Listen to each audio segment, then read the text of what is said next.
Coach Talkins for the game. Not only is he a great guy and a great coach, and today execute tonight, but very few coaches in the country right now will play these games for us. We called all summer, all around the country, and I really respect him for taking this game. It was good for us.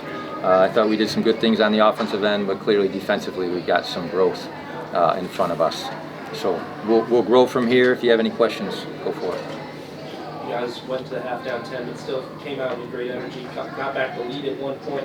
What was the halftime message to the team to rally there to start the second half? I think we've shown in the early games, but UCF on the road is a little bit different caliber.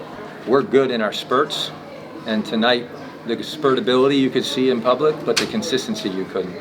And so until we get consistent on the defensive end, I mean, the beauty of the spurts on offense doesn't really matter. But when we guarded, we were okay. And we did that to open the first half and the second half. So they responded when it was addressed, but we got to respond more. Coach, UCF scored 100 points. Had 3 different 20-point scorers. What did you see from them offensively? Yeah, I would say today the thing is the three-point line.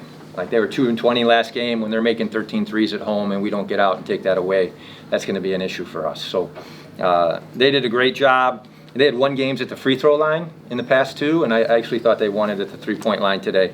They deserve a lot of credit after 2 first games, and the Texas A&M game was really low scoring. For them to respond and make jump shots at home, you can see how they're getting more comfortable. So they've done a good job of growing in their confidence, and the three-point line was certainly one of the keys for us.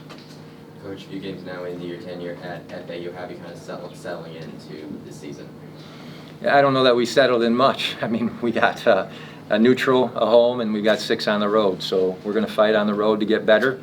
We would love to go home and play at the Alley as much as we could, but right now we're going to have to go through what we got to go through. So the fans were great to us at home. The one game we got there in December, we look forward to getting back.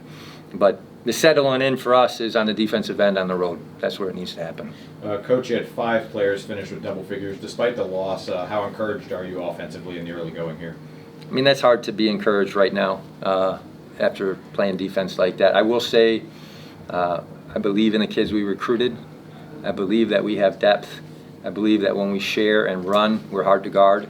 And for stretches, you saw that tonight. So we're going to double down on our belief in the kids on the offensive end, and then we're going to clean some things up defensively. Coach, we all know how good FAU's been the last couple of years. You alluded to it in your opening statement, how difficult it was to fill out this non-conference schedule. Can you kind of elaborate on that process and how difficult it was? Yeah, well, when we took the job over, so we had to just, we had to try to find some quad ones besides our Thanksgiving tournament, and then the field of 68 where we're going next is already set up. And then you call around, and the leagues are growing. So you're now getting 20-game leagues. It's going to get to 22 and 24. So where before people had 13 games to fill, it's getting less and less. And then because of the math, I think they want to take games that they can win by 30 or 40 and trick the net. And that's okay. We just did the best we could. I thought Coach AD on our staff just kept calling, and I just want to give him credit again. Coach was great to have this game with us at all. He did it early, and I totally respect that. And I think the way he scheduled with A&M, and then I thought the team they played last game, IPFW, will be a tournament team. If you look at their league, they have a chance. So for him to schedule these 3 games first, I think that's going to reward them in the long run. Is this a one-off game with UCF? Is there a game scheduled for next year? No, there is not a game in return. Hopefully someday we can earn some home and homes. For both of you guys, I know we mentioned the defensive end already. Through 3 games, where would you assess kind of progress and you guys have made on the offensive side of the ball and the chemistry you guys have demonstrated in those games? I think we're just going to have to find our pockets. There's times where the 2-point guards is great. I thought Leland had beautiful moments tonight. There's times where a small ball is good for us, and then there's times I thought really we won the game when the big fella Matas was in the game. We were plus 12, and I thought that was a real mismatch for us. We're going to have to clean up that technical. There's some immaturity there, and that's a 5-point swing after we fix some things. And now we're getting into random lineups that we didn't expect to be in. So no more technicals. We're going to have to be ourselves. And when the big lineup's working, then our big guys got to stay out of foul trouble. And that's part of them maturing. So he's a young kid from overseas. We'll learn from it. He did a lot of great things tonight, but that certainly was a key moment this evening. Leland, what were you seeing out there on the court today that made this UCF guard group so tough to guard? I mean, the way they just reject the ball screens on me a couple times. I seen that. The way they shot the ball. So yeah, we just have to be more disciplined on defense, and we'll be good. Coach, obviously you coached against Johnny Dawkins last year as an assistant. You coached against him today. What does a Johnny Dawkins team play like? I think that they do this. I mean, they did it to Texas Tech last year. They did it to Kansas last year. They play great at home. They've got a plan. And then I think when things don't go well for them, they've got a way of driving the basketball. And he trusts those two guards to get to the free throw line and make plays. And you can't really guard that action. You've got to guard the person. And then their ability to get fouled is pretty special. And the mistake we made is because of that, I thought we gapped them too much. And we let that pull-up three off the dribble happen too often. But they're tough. They've got a couple guys that aren't playing right now.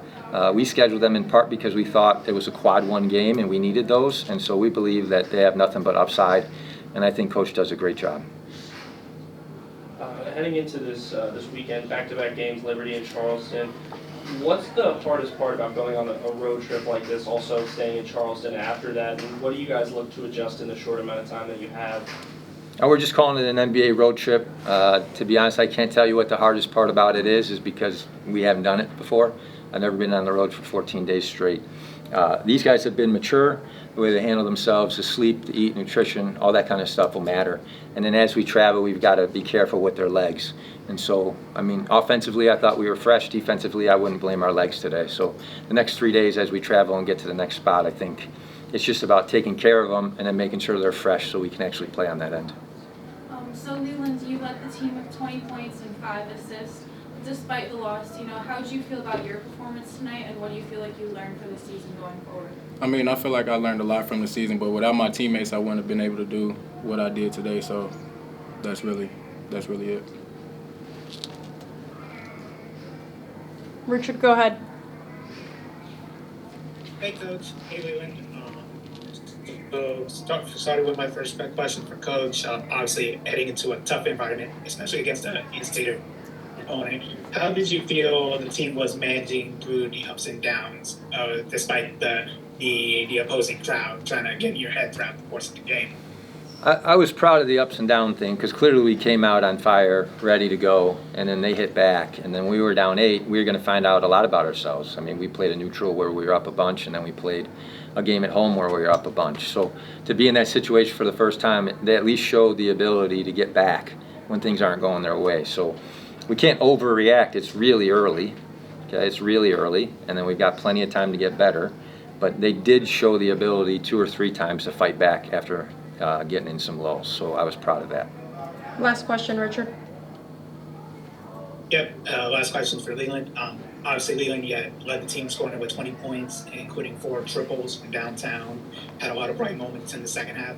What were you seeing throughout the entirety of the game that allowed you to find your spots and knock down those shots with ease? Just my coaches hyping my head up and just telling me to shoot the ball when I'm open. So, yeah, that's really what I seen. I just shot the ball when I was open. Thank you, guys. Thanks, guys. Have a great night. Good luck. Thank you.